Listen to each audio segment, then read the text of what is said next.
buildings outside of your base, doing things like assimilators and pylons in the enemy base. Those are things that are considered cheese, that kind of thing. But also, people use the term cheese to refer to just some sort of all-in strategy, some strategy that's kind of like, you're betting on something, and that's weird. How did that pylon get on that ramp like that? That's kind of strange.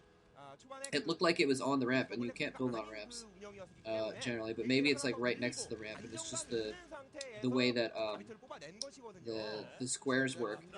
So anyway, so some kind of all-in strategy. So like if a player goes for very very fast Dark Templar, um, that is considered a cheese strategy because it is all in. Because if you fail with the Dark Templar, to go fast Dark Templars, you usually have to spend all your money on the Templar tech, and as such, you don't have enough money for building units, and so usually you're left without an army if you've gone for like fast DTs.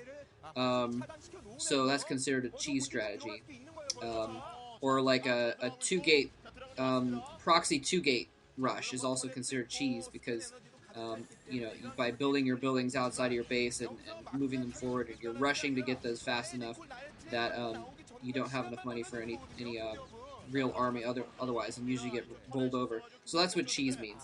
And anyway, a little bit back and forth. We got vultures running in the back there, and it looks like they were actually taken out by probes, which is really strange. I would have expected Fantasy. Fantasy is usually very very good with his vulture harass. I mean, basically Fantasy lives off of his vulture harass. He has made his name in StarCraft off of his games that he's won from harassing with vultures, whether that be against Zerg or against Terran. And so, I would have expected him to do better with those vultures. He got him in, and then he actually got his vultures trapped by probes and just kind of killed off by probes in the back of his base. That was kind of weird. Um, so anyway, but Stats also coming in with a little bit of an attack. Pretty much failed with his Dark Templar drops. I mean, Fantasy saw it coming, and there were no SCVs for the Dark Templar to kill at his third base at the right side.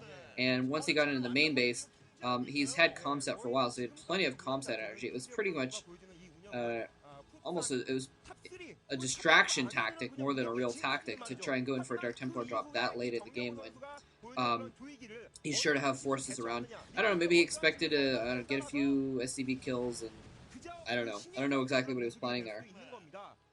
But yeah. Anyway, just a little bit late to pull that off. But now Stats is actually just starting to macro up. He's got a lot of gateways. Critically though, Stats at 3-4. It's just getting his fourth base up, and Fantasy is at a full 3 bases right now. His third base has been running for a minute now. So Fantasy has a really decent economic edge here, especially since Stats' fourth base is only a mineral only base, and so it's not as valuable. He's not going to be able to get as many high tech units out. Although, well, I guess in Protoss versus Terran, a lot of minerals can be good too, because then you could just spam a bunch of zealots, and that's why we saw him getting those extra gateways. Is because then he can produce a ton of zealots, and we see a bunch of zealots being produced right there. Stats just running around trying to clear out these minefields and stuff. You gotta be vigilant. You gotta remain vigilant in your mine clearing as a Protoss against Terran, because otherwise you end up with just the map filled with mines, and then when you try and make an attack, you just you run into a bunch of mines. And late game, you often see Protoss players just kind of forget or don't not worry about observers anymore because it's so hard to keep them with our army, and they'll just run their units through a minefield and just get completely destroyed. Fantasy finally doing some good with these vulture harass. He hasn't really done a ton of good so far. Now he's picking off a few probes here and there. He may have picked off some more probes, but I wasn't looking when I was looking at the stats screen or something like that. But anyway, I thought I was going to say something, but I forgot about it again. Yeah, you're right. You guys are right. I'm kind of like ADHD sometimes when I cast. I mean, well, I don't want to say that actually, because ADHD is actually like a real condition that some people have, and it's a serious thing. So I don't want to say, oh, I'm ADHD. because I actually have friends that are literally ADHD and they're medicated for it, and it's a whole thing. Anyway, but I do tend to get distracted very easily. I'm sorry about that. Part of it is just by the virtue of the fact that when you're casting a game, you're trying to concentrate on tons of different things at once, and so you kind of have to be a little bit scatterbrained to do this because you want to. Oh, he's gonna think about a recall here. You can tell he's clumping up his units there in a ball. Normally he'd want to have them patrolling around. Oh my God, he may go in for a double recall, going in with 2 arbiters, but now he's moved his units out of that clump actually. So maybe he's not going for a recall after all. He had them kind of clumped up in a ball such that he could recall the most units at once, but he's decided to move them now and just take up a defensive position. He's going to try and take, try and take a couple more bases, and just kind of try and camp the center. So he's going to play a kind of normal game. We should be seeing a recall from him. I'm sure he's maxed at this point. I'm not sure if Fantasy is maxed. He's probably close to it. Oh, EMP going off on one of the arbiters. He still has a second arbiter, but that is going to hurt. That's going to, slow him down if you want to do a recall, or if a battle happens, then stasis or something like that.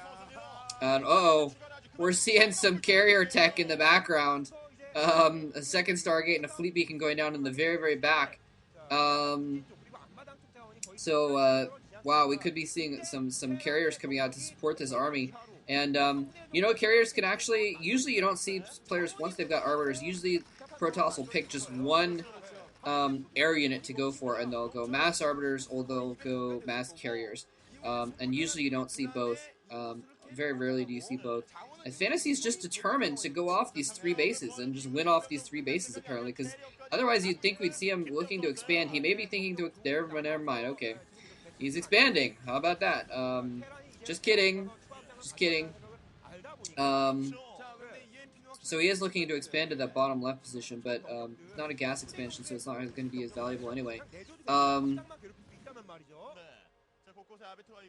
Excuse me, but yeah, Stats is just basically trying to camp the middle of the map and tempt it, and just kind of... and he's got a bunch of Stargates going, so what he might be doing is he might be thinking about after the next battle, when he's probably maxed right now, so after the next battle he'll be able to use all those Stargates to produce a ton of carriers all at once, and they'll have, maybe an army of 5 or 6 carriers that'll just pop out at the same time, and that may catch Fantasy by surprise. Looks like he's got some Goliaths out. I don't know if he's realized what's going on, though, because we just saw him comset. Okay, now he knows exactly what's going on.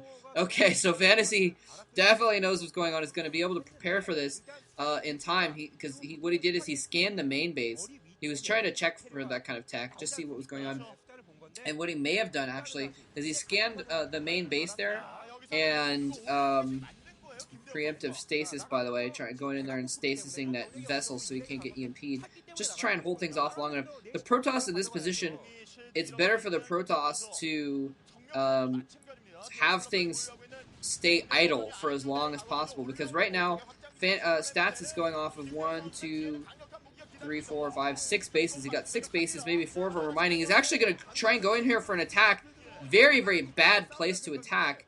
Well, it looks like he's not doing a full frontal attack, actually, but this might turn out very well for him, because now that stasis on the bridge means that Fantasy cannot move across that bridge to attack this army, and he's going to be able to run up some units, but Fantasy's reinforcements are going to reinforce that location, because that's what reinforcements do, is reinforce, and, whoa, there we go, nice storm on those units, again, going to keep him from crossing that bridge.